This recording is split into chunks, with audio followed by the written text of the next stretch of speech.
بسم اللہ الرحمن الرحیم۔ السلام علیکم ورحمۃ اللہ وبرکاتہ۔ اللہم صلی علی محمد وعلی آل محمد۔ میرے اللہ نے اپنے نبی کی شان اس طرح سے واضح فرمائی کہ دنیا میں کوئی بھی دعا یا حاجت جب تک اس کے شروع اور آخر میں اللہ کے نبی کا نام نہ لیا جائے زمین و آسمان کے درمیان بھٹکتی رہتی ہے۔ بے شک یہ ایک واضح پیغام ہے۔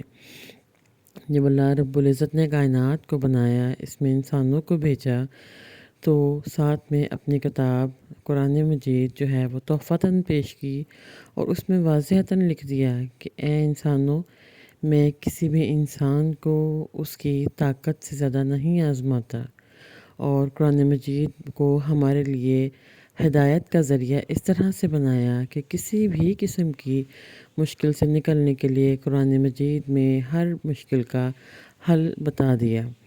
حضرت علی رضی اللہ تعالی عنہ فرماتے ہیں کہ جب میرا دل چاہتا ہے کہ میں اپنے اللہ سے بات کروں تو میں نماز ادا کرتا ہوں، اور جب میں چاہتا ہوں کہ میرا اللہ مجھ سے بات کرے تو میں قرآن مجید پڑھتا ہوں۔ بے شک قرآن پاک جب کوئی محبت والا پڑھتا ہے تو اس میں اس کو واضحتاً محسوس ہوتا ہے کہ اللہ پاک اس کے ساتھ ہم کلام ہے۔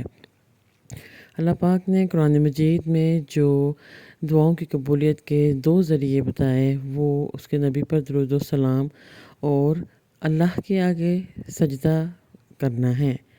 جب بھی آپ کو کسی بھی قسم کی کوئی مشکل، کوئی پریشانی ہو تو 2 رکعت نفل حاجت ادا کریں اور اپنے رب کے آگے سجدہ ریز ہو کر پورے خشوع و خضوع کے ساتھ اپنے رب سے اپنے مشکل کا حل مانگیں، اور یقین کامل کے ساتھ کہیں کہ اے میرے اللہ، میرا تیرے سوا کون ہے؟ کیا اس مشکل کو تیرے سوا کوئی دور کر سکتا ہے؟ بے شک نہیں۔ انسانوں کا اللہ پر یہ یقین ہی ہے جو اس کی حاجت پوری کرنے میں اس کی مدد کرتا ہے۔ بے شک اللہ کے فرشتے جو ہیں وہ عبادت کے لیے کافی ہیں، لیکن اللہ کا اس کو اپنے بندے کا اللہ کو اپنے آگے جھکنا اتنا پسند آتا ہے کہ اس کی ہر دلی مراد، ہر حاجت پوری کرتا ہے۔ اور دنیا کو چلانے والا، اس نظام کو چلانے والا میرا رب بہت مہربان ہے اور حیا والا ہے۔ جب بھی اس سے مانگا جاتا ہے وہ خالی ہاتھ نہیں لوٹاتا۔ تو یقین کامل کے ساتھ 2 رکعت نفل حاجت پڑھے اور اپنے رب سے اپنی مشکلات کو حل کروائیں اور اپنے نبی پر درود و سلام بھیجتے رہیں۔